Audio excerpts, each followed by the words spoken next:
এই জোটটা হয়েছে কিছু প্রিন্সিপালের ভিত্তিতে। সেই প্রিন্সিপালের লিটারেচারগুলো আপনাদের কাছে আসবে। এখন হয়তো আমাদের জোট শরিক দলগুলো থেকেও আপনারা শুনতে পাচ্ছেন, আমাদের থেকেও শুনতে পাচ্ছেন, তবে স্পষ্ট লিটারেচারগুলো আসবে। সেই প্রিন্সিপালের ভিত্তিতে একমত হয়ে মূলত এনসিপি এই জোটের শরিক হয়েছে। এবং আমাদের আপনারা যদি পুরো জোট প্রক্রিয়ায় এনসিপির অবস্থান দেখেন, এখন পর্যন্ত আমাদের কোনো আসন সমঝোতা কিংবা আসন বাড়া কমা নিয়ে খুব বেশি টানা পড়েন আপনারা দেখবেন না। আমাদের একদম প্রথমে যেটা ডিসক্রাইব হয়েছিল 30টা, সেই 30টাতেই আমরা আছি। যেহেতু এখন পরিবর্তিত পরিস্থিতি, এখন আমরা আবার লিয়াজু কমিটির সাথে এই বিষয়টা পুনর্বিবেচনা নিয়ে আলোচনা করব। তবে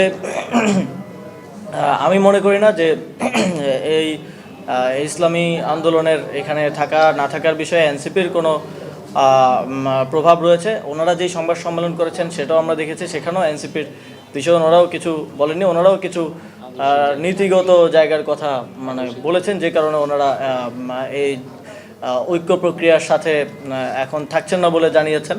তবে আমাদের সবসময় প্রত্যাশা থাকবে ইসলামী আন্দোলন সহ যে কোনো দল যারা আমাদের এই প্রিন্সিপালগুলোর সাথে একমত হতে পারবেন, তারা আমরা একসাথেই নির্বাচনী বৈতরণী পার করতে চাই। এবং উত্তর হচ্ছে সরাসরি যে আমি দেখছি না আমাদের কোনো প্রভাব রয়েছে এর সাথে। আমার একটা প্রশ্ন ছিল, সেটা হচ্ছে যে আপনি যেটি বলছিলেন ইসলামী আন্দোলন আপনারা যোগ দেওয়ার আগে থেকে এই জোটে ছিল, তো আপনারা আসার পর তারা বেরিয়ে গেলেন, তো আসলে একটা বড় 11 দিনের জন্য একটি বড় শক্তিশালী জায়গা। তো আপনি কি মনে করেন যে এখানে এই জোট থেকে বেরিয়ে যাওয়ার পেছনে তাদের অন্য কোনো রাজনৈতিক দলের প্রভাব বা অন্য কোনো শক্তির প্রভাব আছে, কোনো কিছু মনে করেন? আসলে অনেক ধরনের রিউমার শোনা যায়, আমরা রিউমারে কান দিতে চাই না। আমরা এখন পর্যন্ত আমাদের ইসলামী আন্দোলনের আজকের সংবাদ সম্মেলনে যেই কারণগুলো ওনারা দিয়েছেন সেটাই মনে করছি। তবে এই ক্ষেত্রে তো আমরা এই নির্বাচনী ঐক্যকে জোটও বলছি না, আমরা বলছি নির্বাচনী ঐক্য। এবং এই ক্ষেত্রে সবার স্বাধীনতা আছে, যে কেউ সিদ্ধান্ত নিতে পারে এককভাবে নির্বাচন করার কিংবা একসাথে নির্বাচন করার। এখন পর্যন্ত 10টি দল, গতকালকে যেই ঐক্য ঘোষণা হয়েছে সেখানে 10টি দল আমরা একসাথে এই নির্বাচনী বৈতরণী পার করার সিদ্ধান্ত গ্রহণ করেছি।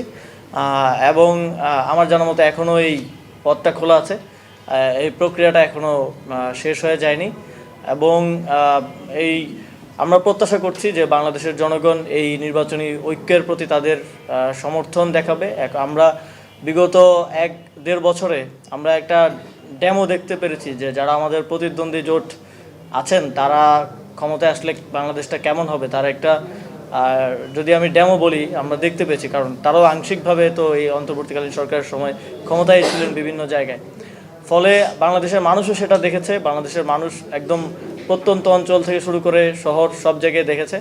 সেই জায়গা থেকে আমি মনে করি এবার বাংলাদেশের মানুষ সুশাসন, সংস্কার এবং সার্বভৌমত্বের জন্য আমাদের যে ঐক্য, সেই ঐক্যকেই এগিয়ে রাখবেন তাদের ভোটাধিকার প্রয়োগের ক্ষেত্রে।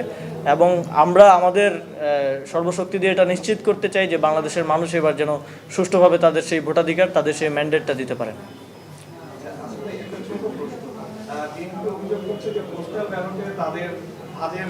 তাদের যে প্রতিজ্ঞা করেছে এটা তাদের সাথে অন্যায় করা হচ্ছে,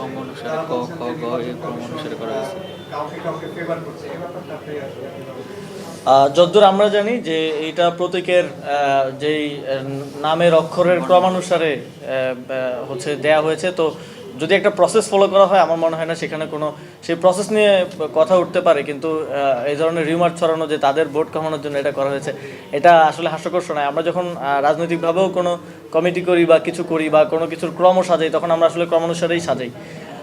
তো ওই ধরনের কিছু আছে বলে আমার মনে হয় না। এটা নিয়ে আমরা দেখেছি যে অনেকে বলছেন যে পোস্টাল ব্যালট বন্ধ করতে হবে কিংবা, তো আমরা মনে করি যে এটা এক ধরনের অশনি সংকেত। এটা আমাদের প্রবাসী ভোটারদের, যাদের ভোটাধিকারের জন্য আমরা দীর্ঘদিন লড়াই করেছি, সংস্কার কমিশনে আমাদের পক্ষ থেকে কথা বলা হয়েছে।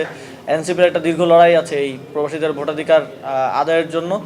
এবং সেই প্রক্রিয়াটা এবার শুরু হয়েছে, যদিও ছোট পরিসরে হলেও এটা আগামী দিনে আরও বড় পরিসরে আমাদের যেই প্রায় 1 থেকে 1.5 কোটি প্রবাসী রয়েছেন, সবাই যারা রেমিটেন্স দিয়ে দেশের অর্থনীতিকে চাঙ্গা করে রাখছেন, তারা যেন ভোট পরবর্তীও দিতে পারে, এটাও নিশ্চিত করার জন্য এনসিপি কাজ করে যাবে। তবে আমরা তথাকথিত গণতান্ত্রিক দল যারা নিজেদেরকে দাবি করে, তাদের থেকে এই ধরনের কথা শুনে আসলেই খুব হতাশ হই যে পোস্টাল ব্যালট বন্ধ করতে হবে বা কারো ভোটাধিকার প্রয়োগে বাধা দিতে হবে, এটা আমাদের জন্য অত্যন্ত এবং গণতন্ত্রের জন্য অত্যন্ত অশনি সংকেত এবং হতাশার। ধন্যবাদ সবাইকে। আসসালামু আলাইকুম। আবারও দেখা হবে।